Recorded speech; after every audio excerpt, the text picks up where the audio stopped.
When we have a child, or I've learned to ignore people's calls or their chats. I know it is help them understand where I'm coming from and the fact that I cannot help.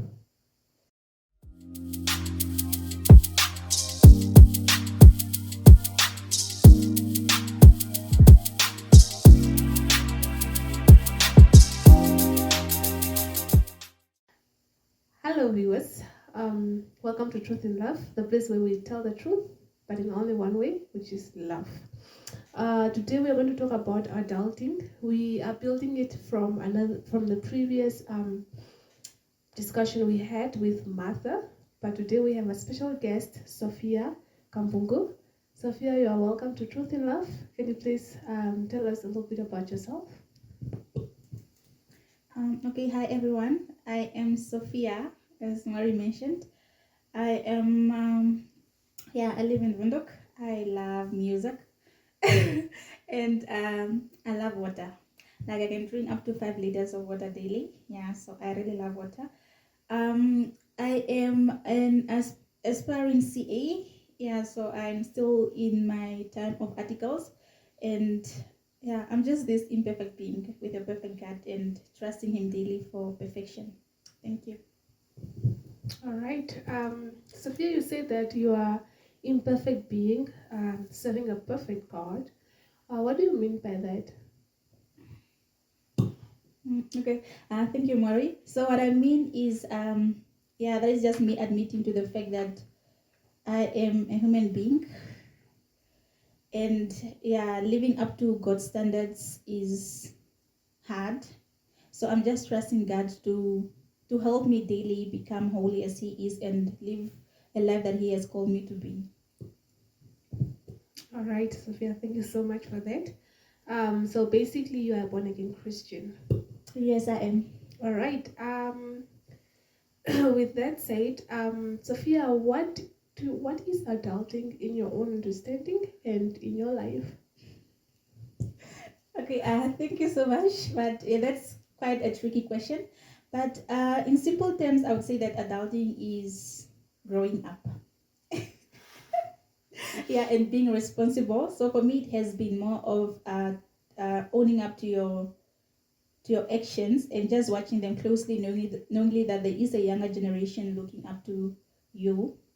And it has also been about meeting the unending demands of independent and professional living.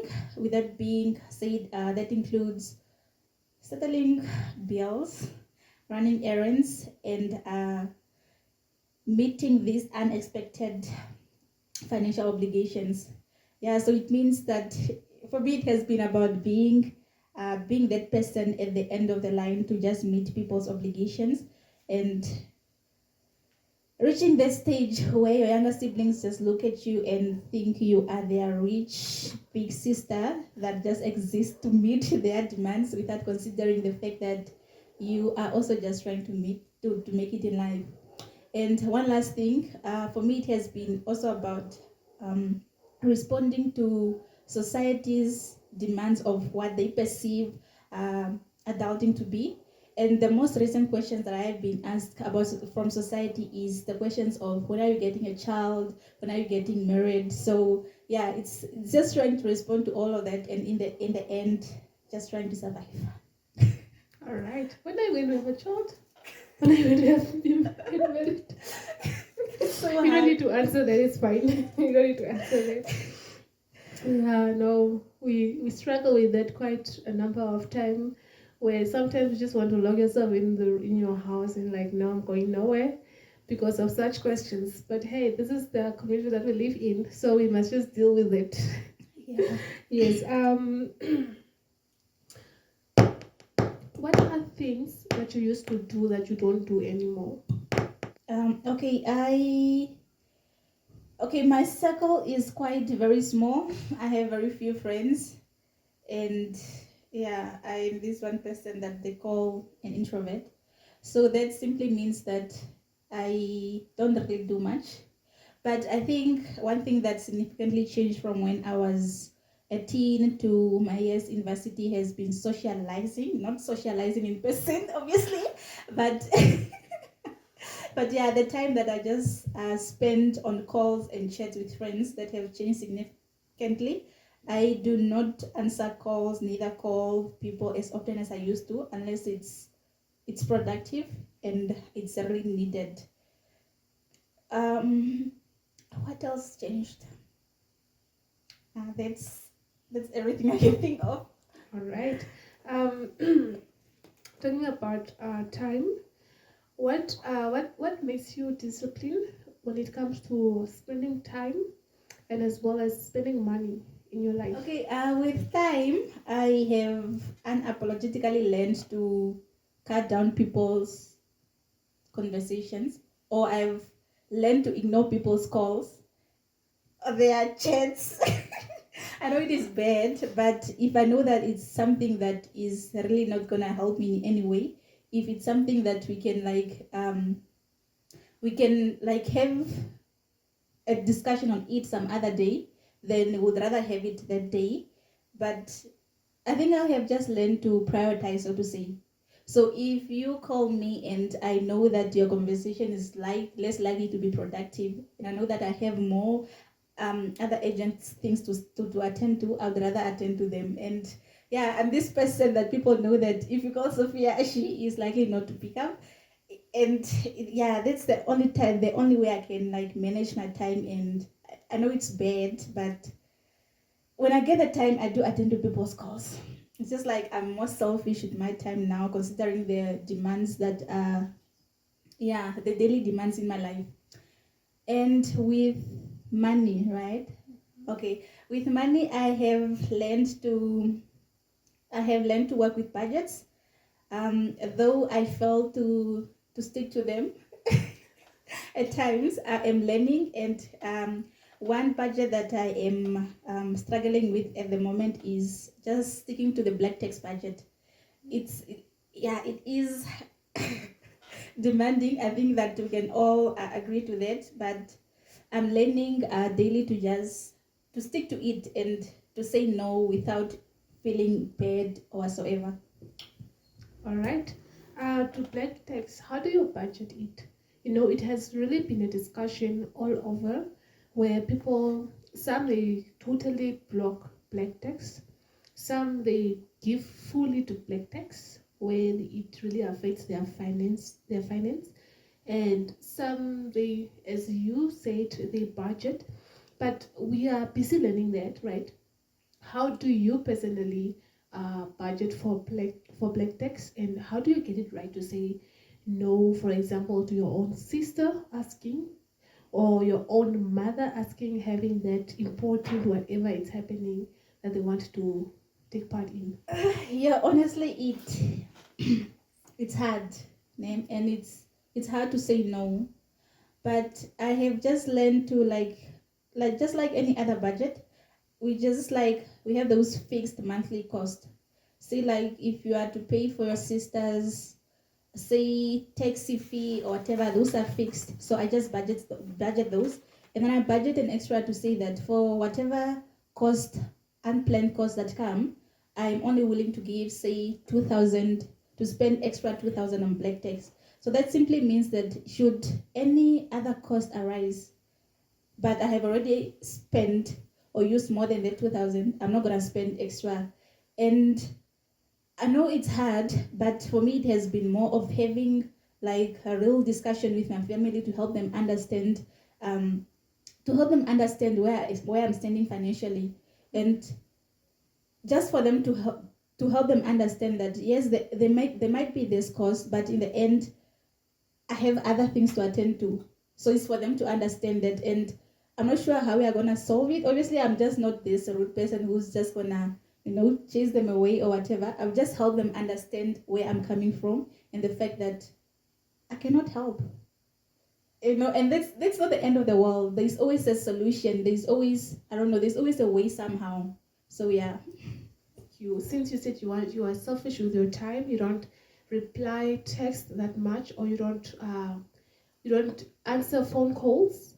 Question B is that the question is, how is your relationship with other people, and how is the relationship with you?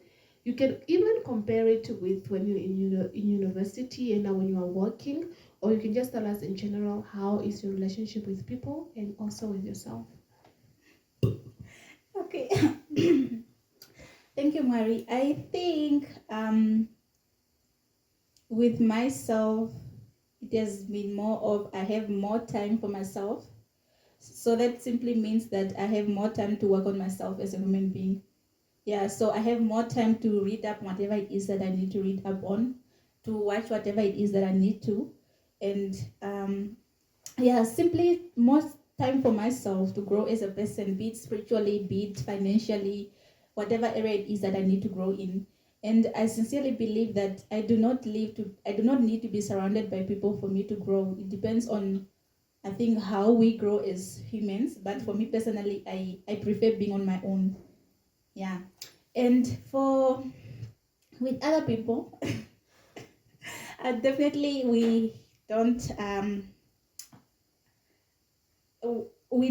call each other, or we are not in communication as often as we used to be back then.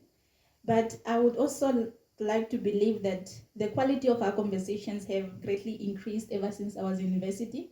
Because back then it would just be a thing of, calling home and just asking how people are and everything. But now I make my calls intentional to say that I dedicate, say, just a certain week where to say that I'm only gonna use this week, like after work, to call my friends and my family and just have like a real productive conversation about how they are doing and everything. But it's not a mere conversation of, not like the slight conversations that I used to have with them. So it's more productive now than before, and I'm not sure how they're taking that, but to me that's it helping me know them even better, because I feel like I am more concerned about knowing them as humans apart from them just finding out how they are doing. So yeah, I'm not sure how they're taking it, if they think I'm more distant now, but I appreciate that because they are productive. All right, how do you know they're productive? But that's a rhetorical question, don't mind it. What areas would you want to grow in? It's okay, obviously sticking to my black text budget.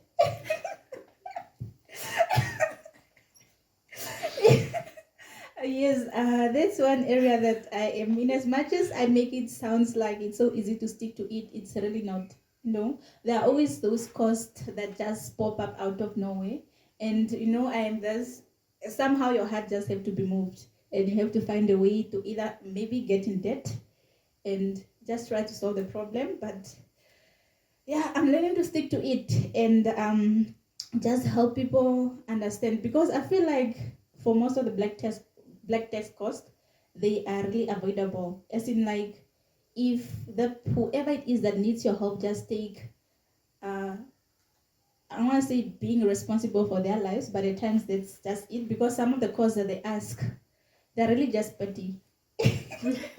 Yeah, no, with me, what I do is when with black text is I weigh the problem, right? If it's a want, if they can live without it, it's fine. I'll say no, But there's some that is really in need, so that then maybe I can break a leg for that. But if it's something like I want to go to a party or to contribute to a party, and I want to break. I wouldn't break a leg for that. So basically, I think when it comes to black text, what's important is it a need or is it a want? And if can this person live without this thing, or can they? Yeah, I think questioning it is also really helpful. And I hope I didn't cut short your answer. I know you didn't. I'm just being reminded of now how many broken relationships I have with some of some of the people that were in my circle, because I refused to meet their ones. Yeah, so the relationships are totally broken. But as you say, it's about identifying. It's about differentiating a need from a want and just aiming to meet the needs, people's needs. But it is what it is. Yeah, no, it's actually not easy. It's not really easy. It's not easy at Yeah, all. meeting people's needs and wants. Yeah, it's not easy. And even especially with emotions as well. I find it so somehow challenging. You find some people would want you to, there are some people that when you're around them just don't feel at ease, and then when you try to just keep your peace and try to be a little bit distance from them, you somehow start feeling like you're being judged over that. Yeah, We really have a lot to learn, hey? we do. We really I do. think still on the topic of black text.